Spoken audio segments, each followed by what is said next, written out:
Kumusta po ako? Si Dr. Miguel Alfonso, isang manggagamot na dalubhasa sa kalusugan at kagalingan ng mga kalalakihang lampas na sa 60 anyos.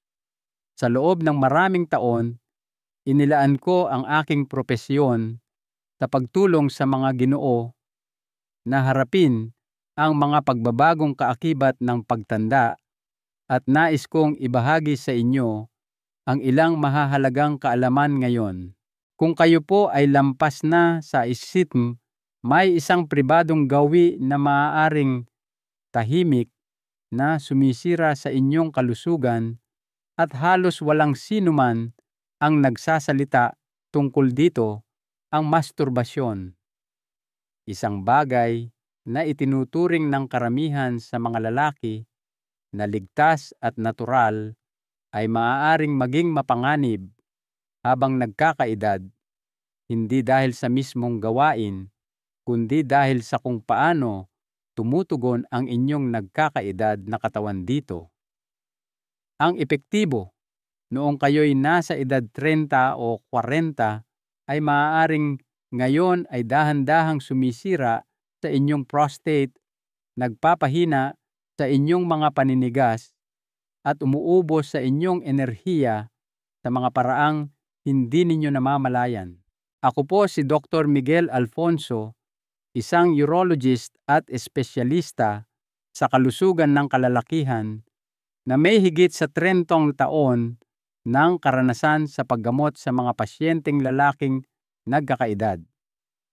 Ginugol ko ang mga dekada sa pagtulong sa mga kalalakihan na protektahan ang kanilang sigla, makabangon mula sa problemang sekswal at mapanatili ang kalidad ng kanilang buhay kahit na retirado na. At nakita ko na po ang mga kahihinatnan kapag ang mga ganitong lihim na gawi ay napabayaan. Karamihan sa mga kalalakihan ay ipinapalagay na kung masarap sa pakiramdam ito ay tiyak na hindi nakasasama. Ngunit narito po ang katotohanan, hindi ang mismong gawain ng masturbasyon ang mapanganib, kundi ang paraan ng inyong paggawa nito. Ang ilang mga pamamaraan dalas at mga naguudyok na bagay ay maaaring humantong sa pangmatagalang pinsala na hindi magpapakita ng sintomas hanggang sa huli na ang lahat. Sa ating talakayan ngayon, ibubunyag ko ang 4 na pinakamapanganib na pagkakamali sa masturbasyon na ginagawa ng mga lalaking lampas sa 60 anyos at kung paano ito maiiwasan. At ang ika-4 na pagkakamali, ito yung malamang hindi pa naibabala sa inyo kahit ng inyong doktor. Bago po tayo magsimula, kung seryoso kayo sa pagprotekta sa inyong kalusugan at pananatiling malakas, pagkatapos ng pasiguraduhing subaybayan ninyo ang mga payong tulad nito na sadyang ginawa para sa mga kalalakihang tulad ninyo. At kung ang mensaheng ito ay tumimo sa inyo, i-type ang 1 sa mga komento. Kung hindi naman i-type ang 0 at ipaalam ninyo sa akin kung paano ko pa kayo masusuportahan sa inyong paglalakbay tungo sa mas mabuting kalusugan. Simulan natin sa una at pinakakaraniwang pagkakamali, isa na maraming nakatatandang lalaki ang gumagawa ng hindi namamalayan ang pagpilit sa paninigas o pagmamadali sa orgasm kahit na malinaw na nagsesenyas ang katawan na iba ang kailangan nitong pamamaraan. Unang pagkakamali, ang kalidad ng paninigas at ang pagpilit sa paglabas. Hindi ko na mabilang kung ilang beses ko na itong nakita, isang nakatatandang Ginoo na nakaupo sa aking harapan, bigo nalilito at kahit nahihiya. Sasabihin niya sa akin, "Doktor, dati po ayos lang. Ngayon kailangan ko nang mas pilitin. Pinipilit ko na lang para may maramdaman." Hindi niya alam, ngunit inilalarawan niya ang unang tahimik na pagkakamali na maaaring sumisira sa kanyang kalusugang sexual sa mga paraang maaaring hindi na maibabalik. Kapag umabot na kayo sa edad 60, ang inyong katawan ay nagsisimulang magbago sa mga paraang banayad ngunit mahalaga. Ang daloy ng dugo ay bumababa, ang pagiging sensitibo ng mga nerbiyo ay nag-iiba at ang mga pagbabago sa hormone ay ginagawang mas mabagal at mas delikado ang buong proseso ng sexual na pagtugon. Ngunit maraming kalalakihan ang hindi nag-aangkop. Sinusubukan nilang mag-masturbate sa parehong paraan noong sila ay 30 o 30 anyos, mahigpit na hawak, mabilis na galaw, at desperadong pagmamadali sa orgasm. At kapag hindi na pareho ang pakiramdam, mas lalo pa nilang pinipilit kapwa pisikal at emosyonal. Ang katotohanan po ito ay maaaring lubhang makapinsala. Ang pagpilit sa orgasm kapag ang inyong katawan ay hindi handa ay maaaring magdulot ng maliliit na punit microtears sa himaymay ng ari, makairita sa daluyan ng ihi, urethra, at magbigay ng diin sa mga kalamnan sa paligid ng balakang pelvic floor. Mas masahol pa, naglalagay ito ng hindi kinakailangang presyon sa prostate na nagiging mas marupok habang nagkakaedad. Nagkaroon na ako ng mga pasyenteng nakaranas ng matagal na pananakit sa singit, nabawasang pakiramdam o paulit-ulit na pamamaga nang hindi nila naiuugnay ito sa paraan ng kanilang masturbasyon. Hindi ito dramatiko o biglaan. Ang pinsala ay mabagal, tahimik at naiipon sa paglipas ng panahon. Ngunit ang nagpapaging pamanganib sa pagkakamaling ito ay kung gaano ito hindi nakikita. Hindi kayo dumudugo, hindi kayo nagkakapasa. Unti-unti lang kayong nagsisimulang makaramdam ng mas kaunting pagnanasa, mas kaunting sensasyon, mas kaunting kumpiyansa. At kaya mas lalo ninyong pinipilit paulit-ulit hanggang sa hindi na makasabay ang inyong katawan. Doon na lumilitaw ang mas malalalim na problema tulad ng erectile dysfunction, hirap sa pagtigas, pamamaga ng prostate, o kahit mga problema sa pag-ihi na nakakaabala sa inyong pagtulog at kalayaan. Kung alinman dito ay pamilyar sa inyo, alalahanin ninyo ito, hindi ninyo ito kasalanan, at hindi kayo nag-iisa.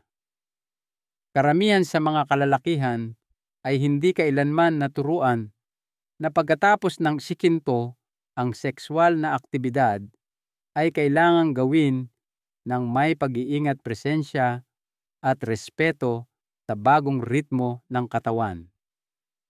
Hindi ninyo ito ginagawa ng mali. Kailangan nyo lang gawin ito ng iba. Sa halip na pilitin ang inyong katawan na tumugon, matutong makinig dito. Gumamit ng mas mabagal, mas may layuning mga galaw. Mag-focus sa sensasyon, hindi lamang sa paglabas. Hayaang natural na mabuo ang pagnanasa ng walang pressure. At higit sa lahat, tratuhin ang inyong katawan hindi bilang isang makinang kailangang ayusin, kundi bilang isang bahagi ninyo na kailangang unawain. Dahil kapag sa wakas ay tumigil na kayo sa pagpilit at nagsimulang magbigay pansin, lahat ay magsisimulang magbago, at iyan po ang nagdadala sa atin sa susunod na pagkakamali. Isa na hindi lamang nakakaapekto sa inyong katawan, kundi binabago rin ang takbo ng inyong utak sa mga paraang maaaring sumabotahe sa tunay na koneksyon at pangmatagalang kasiyahan. Ikalawang pagkakamali. Paggamit ng pornografiya bilang nag-iisang pampasigla. Naaalala ko pa ang hitsura sa mukha ng isang pasyente nang tanungin ko siya tungkol sa kanyang mga gawi. Siya si Mang Erasama Ernesto, 77 anyos, edukado at sinusubukang unawain kung bakit nawala na ang kanyang pagnanasa para sa tunay na intimasya. Sinabi niya sa akin, "Doktor, wala na akong maramdaman. Maliban na lang kung may pinapanood ako online.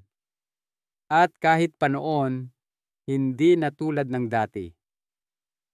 Ang tahimik na pag-aming iyon na sinabi ng may halong pagkalito at kahihiyan ay isang bagay na narinig ko na mula sa hindi mabilang na nakatatandang kalalakihan. At madalas itong tumutukoy sa isa sa pinakakinaliligtaan, ngunit mapaminsalang gawi pagkatapos ng atsak ang paggamit ng pornografiya bilang inyong tanging mapagkukunan ng sexual na estimulo. Sa yugtong ito ng buhay, hindi na pinoproseso ng inyong utak ang estimulo sa parehong paraan tulad ng dati. Ang mabilis at matinding nilalaman, high-speed, high-intensity content ay sobrang nagpapasigla sa mga sentro ng gantimpala reward centers ng utak. Pinapaliguan ito ng dopamine sa paraang hindi kayang tumbasan ng tunay na intimasya sa buhay. Sa paglipas ng panahon, ang inyong sistema ng nervous system ay umaangkop. Ito ay nagiging manhid, desensitized. Ang dating nagbibigay sa inyo ng kasiyahan ay parang wala nang dating. Ang dating nagpapasigla sa inyo ay halos hindi na makakuha ng tugon. Nagsisimula kayong maghanap ng mas matinding nilalaman, mas mahabang sesyon, mas madalas na paggamit.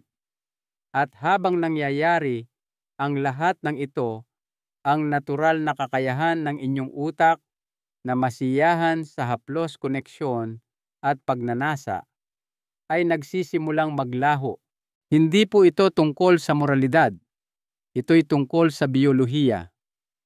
Ang labis na paggamit ng pornografiya sa mas matandang edad ay tahimik na unti-unting sumisira sa inyong sexual na sigla.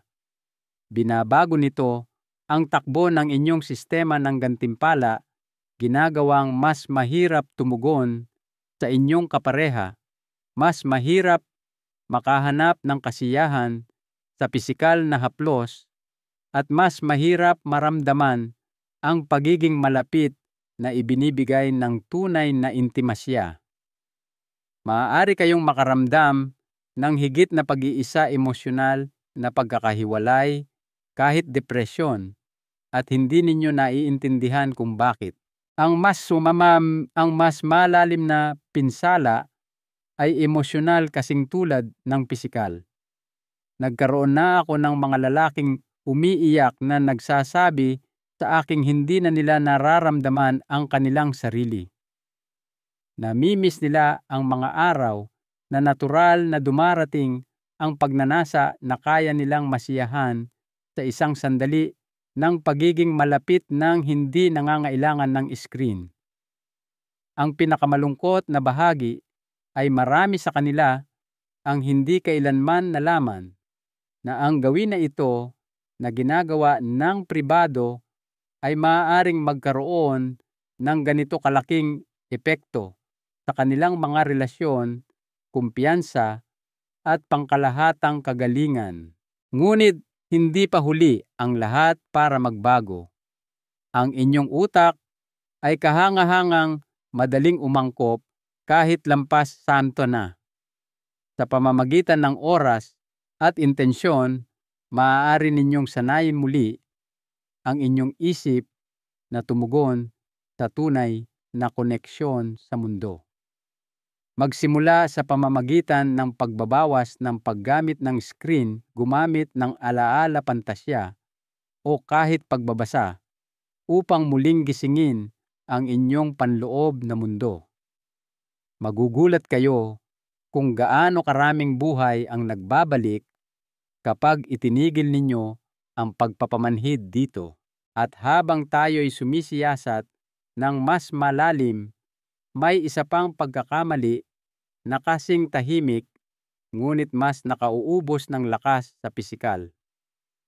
Sa katunayan, maaaring ito mismo ang dahilan kung bakit ang ilang kalalakihan ay nagigising na pagod, nawawalan ng interes sa buhay at hindi malaman kung bakit patuloy na nauubos ang kanilang enerhiya.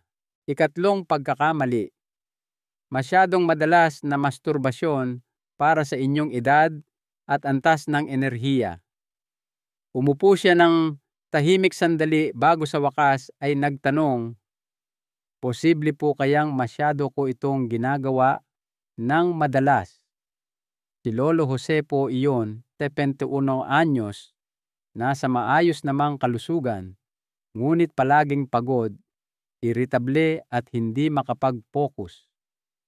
Lumala ang kanyang tulog at ang kanyang motibasyon na gawin ang mga bagay na dati niyang kinagigiliwan, paghahalaman, pagbibisikleta, kahit pakikisalamuha ay nawawala na. Akala niya ay dahil sa edad, ngunit matapos ang mas malalim na pagsisiyasat, natuklasan namin ang iba pa.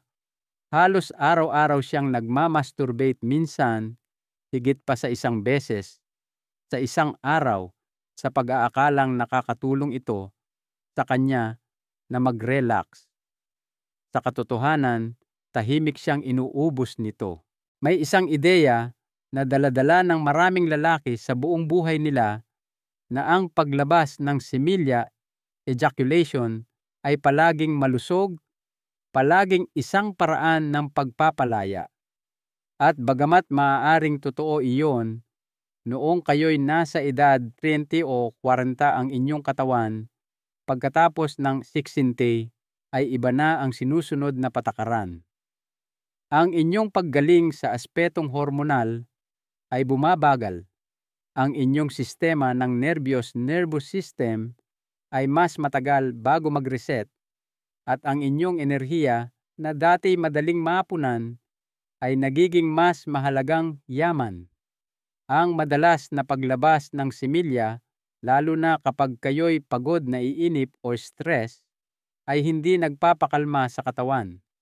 Bagkus ay inuubos nito ang lakas, at ang halaga nito ay naiipon. Ang pinakamapanganib ay kung gaano katahimik ang pagkakamaling ito.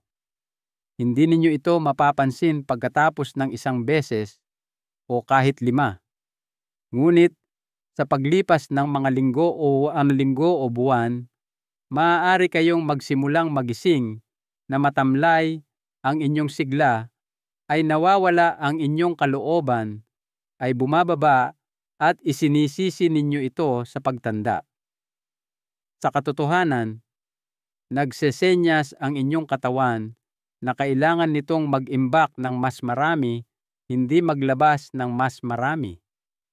Ang masyadong madalas na masturbasyon kapag ang inyong sistema ay pagod na ay maaaring humantong sa pagbaba ng testosterone na antalang mga siklo ng pagtulog, at kahit na stress sa inyong prostate na nag-aambag sa madalas na pag-ihi at mga paggising sa gabi.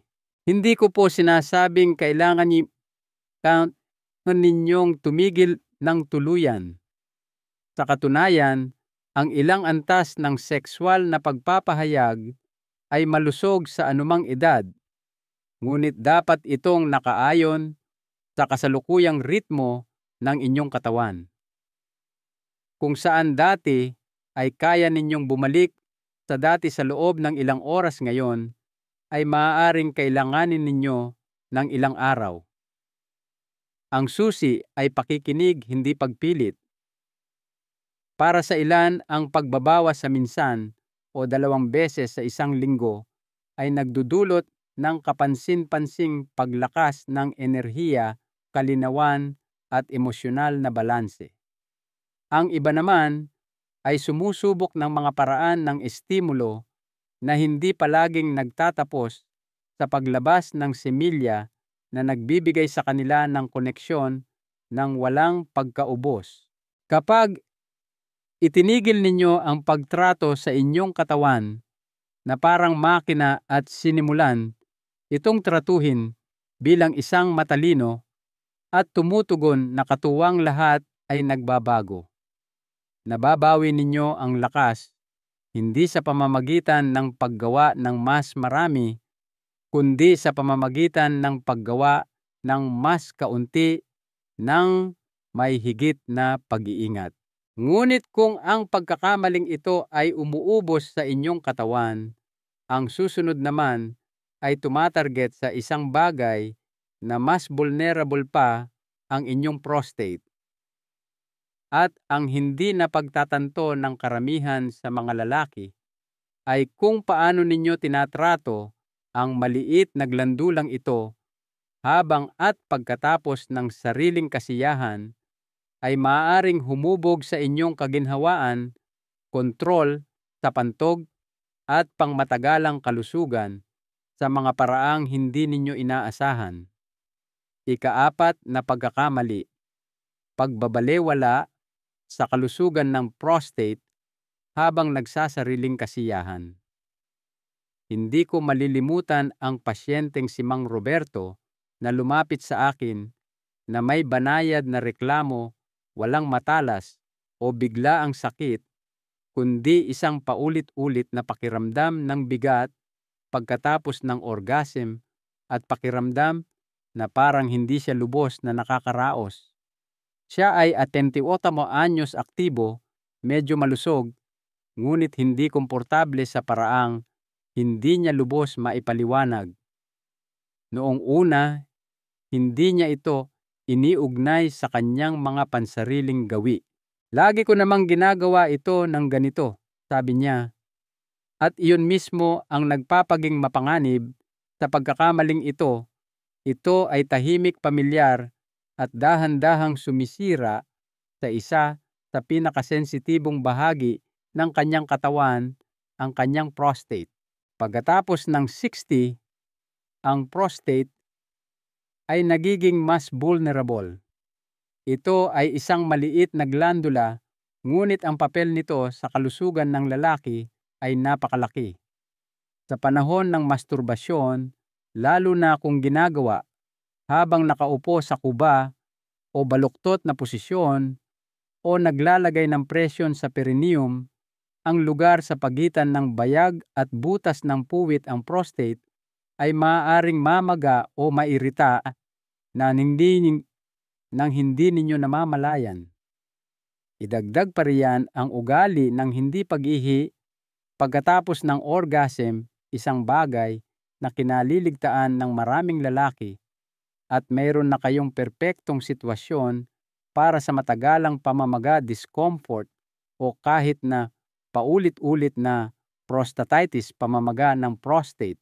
Ang panganib dito ay hindi lamang ang paminsan-minsang sakit. Ito ay ang pag-iipon nito sa paglipas ng panahon. Ang tahimik na strain na ito ay maaaring makagambala sa kontrol sa pantog na nagdudulot ng madalas na pagnanais umihi, urgency, mahinang daloy ng ihi o mas madalas na pagpunta sa banyo sa gabi.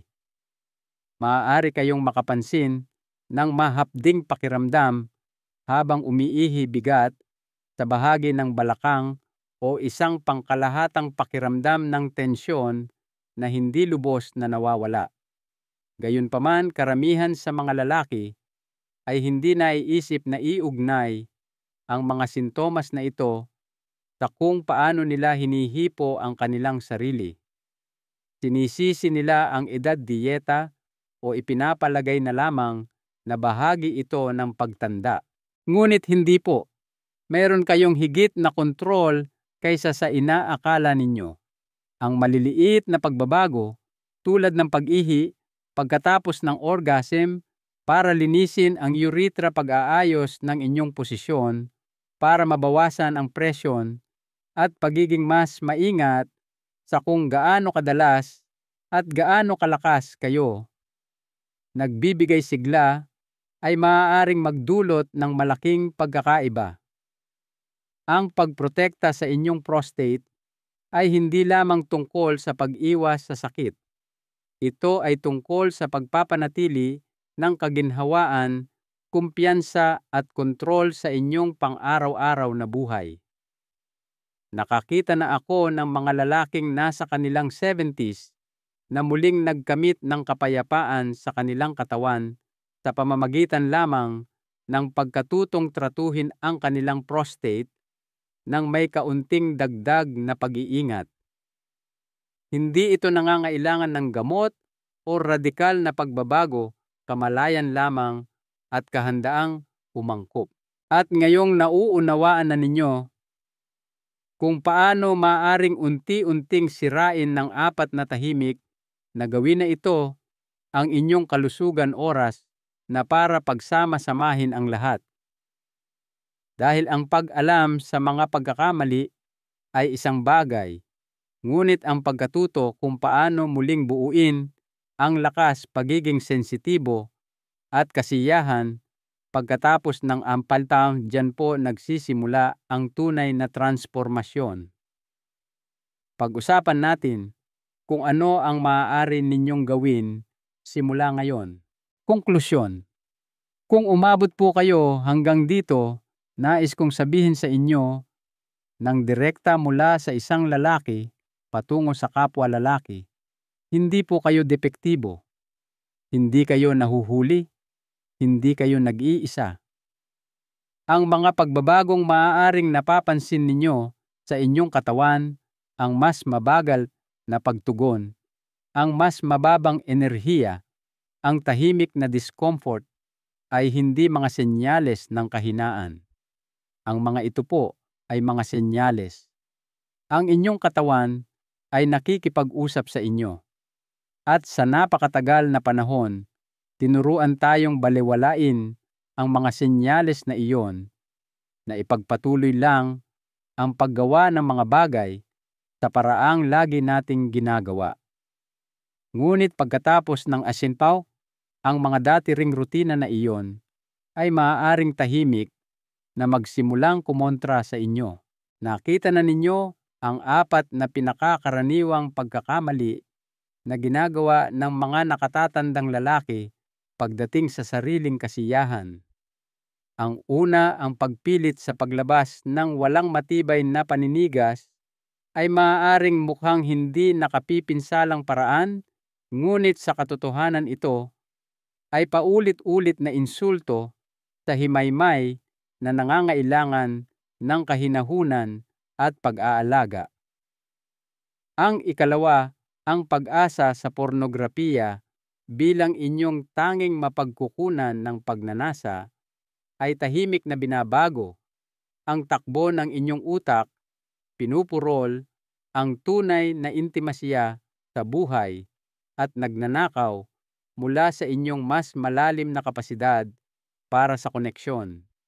Ang ikatlo, ang masyadong madalas na masturbasyon nang hindi isinasaalang-alang ang limitasyon ng enerhiya ng inyong katawan ay umuubos sa inyong sistema sa mga paraang maaaring mag-iwan sa inyong pakiramdam na mahina, malabo ang isip o walang sigla. At ang ikaapat, ang pagpapabaya sa kalusugan ng inyong prostate habang at pagkatapos ng sariling kasiyahan ay nag-aanyaya ng mabagal at lihim na pamamaga na unti-unting sumisira sa inyong kaginhawaan sa pag-ihi at pangmatagalang sigla. Hindi po ito mga dramatiko o laman ng balitang pagkakamali. Hindi sila kumakatok sa pinto na may dalang sakit o takot. Dahan-dahan silang pumapasok unti-unti, hanggang isang araw ay magigising kayo at magtataka kung saan napunta ang inyong lakas, saan napunta ang inyong pagnanasa, saan kayo napunta. At sinasabi ko po ito, hindi mula sa paghuhusga kundi mula sa malalim na pakikiramay. Nagkaroon na ako ng ganitong mga pag-uusap sa daan-daang kalalakihan na nakaramdam ng pagkalito, kahihiyan, o pagod na lang sa hindi pakiramdam na sila ang kanilang sarili. Ang ilan sa kanila ay umiiyak na sa oras na aminin nila kung ano ang kanilang pinagdadaanan, pakiramdam na manhid, walang koneksyon o parang hindi nabuhay.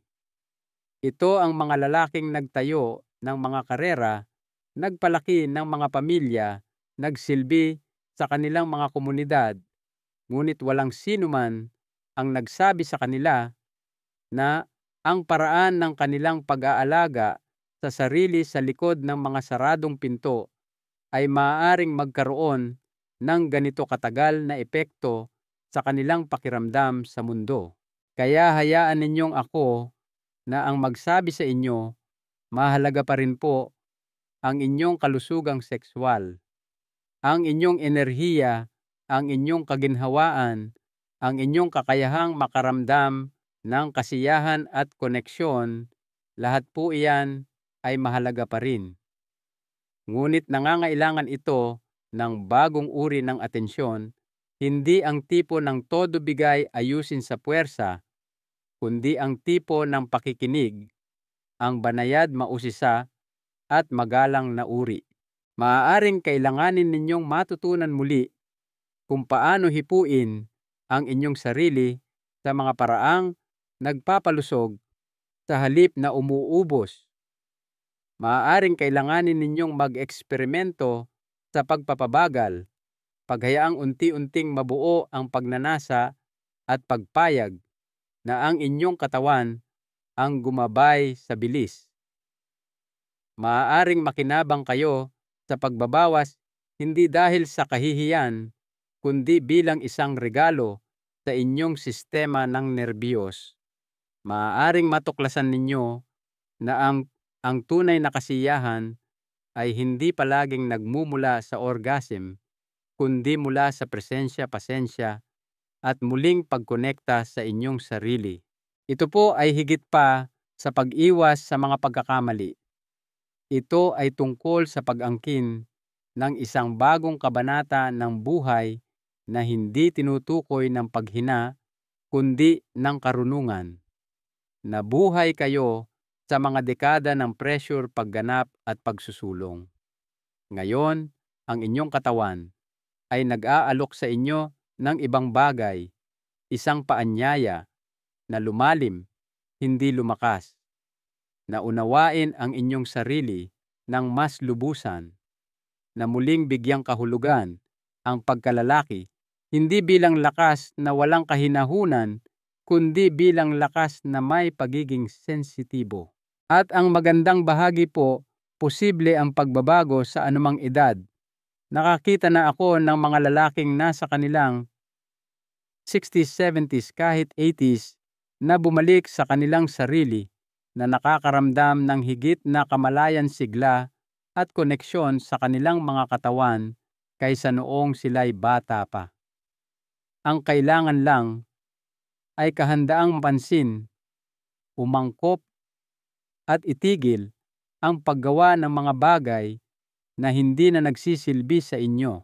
Kung nakilala ninyo ang inyong sarili sa alinman sa apat na pagkakamaling ito, maglaan po kayo ng sandali. Ngayon, hindi para husgahan ang inyong sarili, kundi para pasalamatan ang inyong katawan sa pagsasalita. At pagkatapos ay mangako ng marahan, ngunit matatag na gagawin ang mga bagay ng iba. Hindi ninyo kailangang baguhin ang inyong buong rutina ng magdamag. Magsimula lamang sa isang maliit na pagbabago.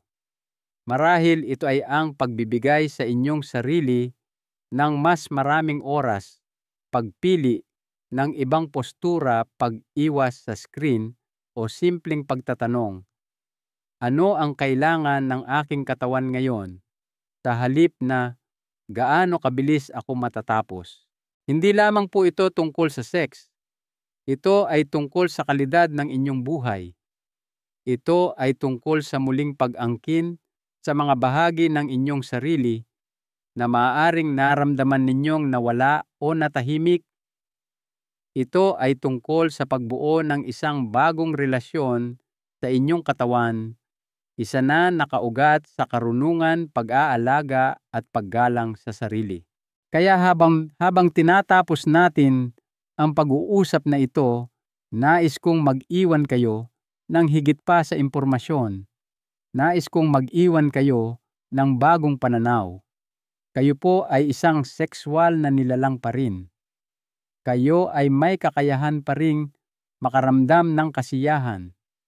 Pinahihintulutan pa rin kayong mag-explore masiyahan at mag-evolve. Ngunit ngayon ginagawa ninyo ito ng may intensyon, may kalinawan, may kapangyarihang hindi nagmumula sa puwersa, kundi mula sa pag-unawa. Ang 4 na pagkakamaling tinalakay natin ay hindi kailangang maging kahulugan ninyo. Maaari silang maging mga punto ng pagbabago, mga sandali ng kamalayan na nagbubukas ng pinto sa mas mabuting kalusugan, mas mabuting koneksyon, at mas malalim na pagkakakilala sa sarili. Huwag na po ninyong hintayin ang krisis bago gumawa ng pagbabago. Magsimula ngayon sa maliliit at may kamalayang mga hakbang. Pasasalamatan kayo ng inyong sarili sa hinaharap para dito. At kung ang mensaheng ito ay tumimo sa inyo, sana'y manatili kayo dahil sa susunod po nating gabay. Tatalakayin natin ang mga tiyak na pamamaraan upang mapalakas ang inyong mga paninigas, masuportahan ang inyong prostate, at muling pasiglahin ang inyong enerhiya paglampas ng isang time nang walang mga gamot, kung ano-anong gimmick o kahihiyan. Hindi ninyo gugustuhing makaligtaan ito. Isang mahalagang aral sa buhay mula kay Dr. Alfonso. Isa po sa pinakamalalim na aral na aking natutunan bilang doktor at bilang isang lalaki ay ang marangal na pagtanda ay hindi tungkol sa paglaban sa mga pagbabago. Ito'y tungkol sa pag-angkop sa mga ito ng may karunungan at pagmamahal sa sarili. Ang inyong katawan ay isang di kapani-paniwalang mapagkukunan ng impormasyon. Ang pagkatutong makinig sa mga banayad nitong senyales sa halip na pangibabawan ang mga ito ng mga lumang gawi, ang susi hindi lamang sa mas mabuting kalusugan, kundi sa isang mas mayaman at mas kasiyasiyang buhay sa anumang edad. Tratuhin ang inyong katawan ng may paggalang at pangangalagang nararapat dito, at ito'y maglilingkod sa inyo ng mabuti. Kung ang mensaheng ito po ay nakaantig sa inyo o nakatulong upang makita ninyo ang mga bagay sa bagong perspektibo, mangyaring ibahagi ang inyong mga iniisip sa espasyo para sa komento sa ibaba. Patuloy po ninyong subaybayan ang aming mga susunod na talakayan para sa karagdagang kaalaman sa kalusugan ng mga Ginoo paglampas ng 60. At sana po ay ibahagi ninyo ito sa mga kaibigan o kamag-anak na maaaring makinabang sa impormasyong ito. Bawat pagbabahagi ay maaaring simula ng transformasyon ng iba.